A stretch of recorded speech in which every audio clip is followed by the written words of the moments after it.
Waheguru Ji Ka Khalsa, Waheguru Ji Ki Fateh. Welcome to another segment of Coach Gurbani's a-sabad-a-day. The recitation for today is from Gaudi Mahalla Panjwa, composition of the fifth Nanak, Guru Arjan. And the recitation. Gur ka sabad ridh antar dhare, panch jana syo sang nivare, दस इंद्री कर राखे वास, ताके आत्मे होए परगास। ऐसी दृढ़ता ताके होए, जाको दया मया प्रभ सोए। साजन दुष्ट जाके एक समानै, जेता बोलन तेता ज्ञानै। जेता सुनना तेता नाम, जेता पेखण तेता ध्यान। सहजे जागण सहजे सोए, सहजे होता जाय सोए। सहज बैराग सहजे ही रसना, सहजे चुप सहजे ही जपना। सहजे भोजन सहजे पाओ, सहजे मिट्यो सगल दुराओ। सहजे होआ साधु संग, सहज मिल्यो पार ब्रह्म निसंग। सहजे ग्रह में सहज उदासी, सहजे दुबदा तन की नासी। जाके सहज मन भया आनंद, ताको भेटिया परमानंद। सहजे अमृत पियो नाम, सहजे कीनो जी को दान। सहज कथा में आत्म रसिया, ताके संग अबनासी वसया। सहजे आसन अस्थिर भया, सहजे अनहत शब्द बजाया। सहजे रुण झुणकार सुहाया, ताके घर पार ब्रह्म समाया। सहजे जाको परयो कर्मा, सहजे गुर भेटियो सच धर्मा। जाके सहज बया सो जाने, नानक दास ताके कुर्बाने। सहजे जाको परयो कर्मा, सहजे गुर भेटियो सच धर्मा। जाके सहज भयो जो जाने, नानक दास ताके कुर्बाने। This passage, this Sabad, is really an exposition on Sahaj, which is the goal state, if you will, if you can call it a state, in Sikhi. It literally means that which arises spontaneously, and in Gurbani it is used variously as a state of illumination or heightened consciousness. It is used as a natural orientation of the mind. It is used for natural ease. It is used for harmony. And here the Guru has used this Shabad to really highlight the different aspects, some of the different aspects of Sahaj. So let's see how this is laid out for us. Gur ka sabad antar dhare, panch jana syo sang nivare. Das indri kari rakhe vas, taake atme hoye pragas. This is how Sahaj is achieved in a sense, right? Gur ka sabad ridh antar dhare, the message of the Guru. The message of the Guru must be internalized. Pancha janasya sang nivare, part company with the primitive drives, the passions. Das indri kar rakhe vas, and control the 10 organs, which are listed in various places, so I won't go over them, but these are the 5 Gyan Indras and the 5 Karam Indras, action and knowledge, as well as the mind. 5 Gyan Indras, 5 Karam Indras and the mind. The mind is treated as an organ in its own right. So that sort of is the count, generally speaking, but it's referred to as das Indri, 10 organs. ऐसी दृढ़ता ताके होए जाको दया मया प्रभ सोए. So basically what is being said in this Rahau Pankti is that when you are in a state of sehaj, this is what happens. The qualities of compassion and mercy become steadfast in the mind. So the one who abides in sehaj, who is enlightened by Guru wisdom and is in sehaj, is steadfast in compassion and mercy. Love and mercy become the hallmarks of such a mind. And then, from that perspective, to the one who abides in sehaj, friend and foe are alike. Sajan dusht jaake ek samanne. And they speak with knowledge. Jeta bolan teta gyanne. They hear with a discriminating ear. Jeta sunna teta naam. And their worldview stems from deep reflection. Jeta pekhana teta dhyan. This is the state of one who abides in sehaj. And because sehaj is natural ease, with the least intrusion of ego, they follow the natural patterns, rhythms of the body. Sajje jaggan sehajin soe. They accept whatever transpires around them with no resistance. Sehje hota jaiso hoye.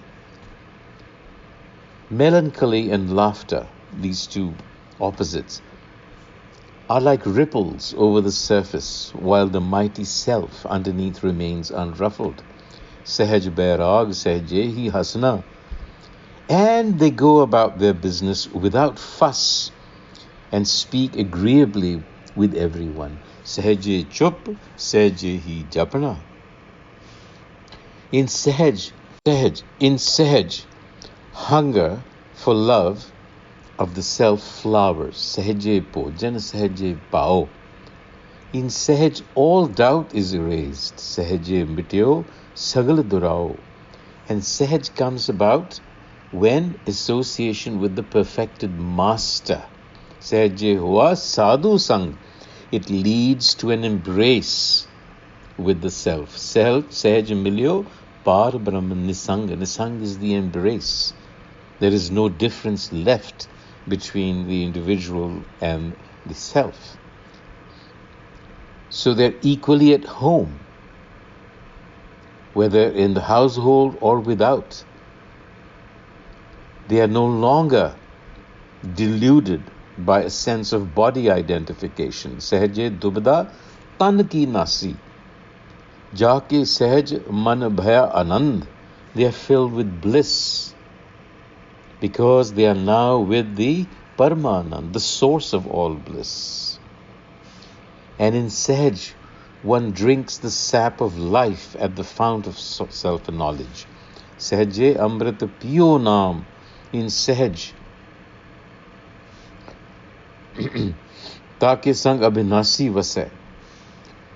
So you are now with the being. So in conclusion here, the Guru is saying, Sehje jako paryo karma sehje gur petyo sach dharma. Jaake sehj bhayo so jane nanak das taake kurbane. They who are in sehaj know. They know the right action and they know the right course of life. In other words, they have clarity as to what their mission is. And this comes about through inspiration of Guru wisdom. Sehje Gur Petyo.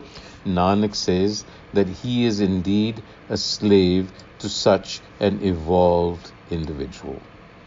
So Sehaj refers then in Sikh vocabulary to a state of mental and spiritual equipoise where there is no intrusion of the ego. It is an unshaken, natural, and effortless serenity that comes over the mind through the spiritual discipline of Gur wisdom. So, the ego, which develops out of the primordial being as a result of socio-cultural conditioning, ego then is that psychic it's a myth that has to be demolished. And so when this ego is quelled and one comes to reside again in the innate, undisturbed, effortless state of Sahaj, of the soul, of the self, Sahaj is said to have been attained. Now, although it is called a state, avastha, in fact, Sahaj transcends all states, for it is a return to the self as it was before any states, quote unquote, differentiated or derived from it. And etymologically, it is derived from the Sanskrit twin roots of Saha and Ja, meaning born together. It means it is innate. It spontaneously arose with us. It signifies our innate nature. And it has a long history. The basic concept comes from the so-called leftist tantric cults, in whose vocabulary Sahaj actually was used to signify a protest against the formalism of orthodox religion, the Karam Kand. And so the tantrics decried the bondage of artificial conventions and affirmed the non-transgression of the natural. So Sahaj was the basic tenet of Indian antinomianism, you see.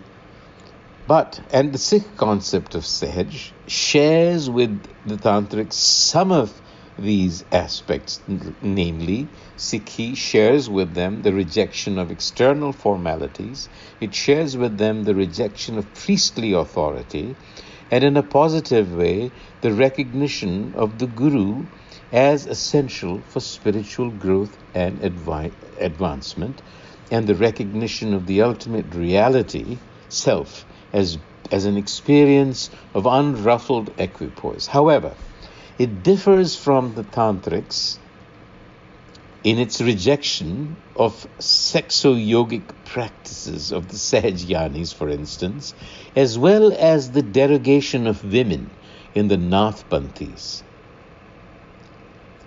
and even in the breadth of conceptualization. For the Gurus, man's original nature was of the nature of light or intuitive knowledge. Man tu jyot sarup hai, apna mool pachan. So a reattainment of this natural self with its attendant peace and equipoise is Sahaj.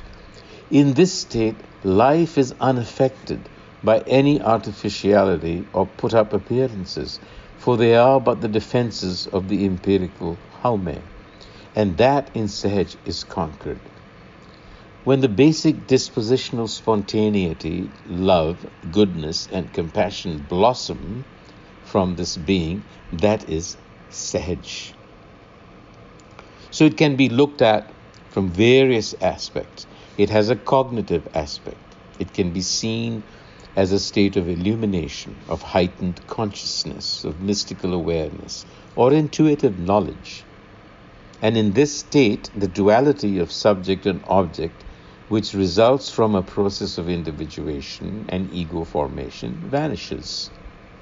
Since all feelings of duality basically develop around the subject-object dichotomy, with the dissolution of the ego, these distinctions vanish, and reality comes to be perceived with the impact of great urgency. So in its cognitive aspect, Sahaj is a state of freedom, where everything happens with natural ease. And spontaneity is the ground of every kind of behavior, whether it is vegetative, emotive, or moral.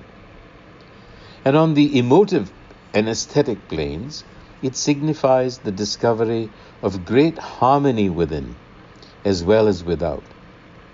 In Sahaj, as it were, an inner door, dasam dwar, of aesthetic perception opens up, and one directly perceives the rhythmicity of one's being, a weave in an unstruck melody, anahat nad. So Sahaj is that state of freedom that one has to attain through Gur wisdom. On that note, Vaheguru Ji Ka Khalsa, Vaheguru Ji Ki Fateh.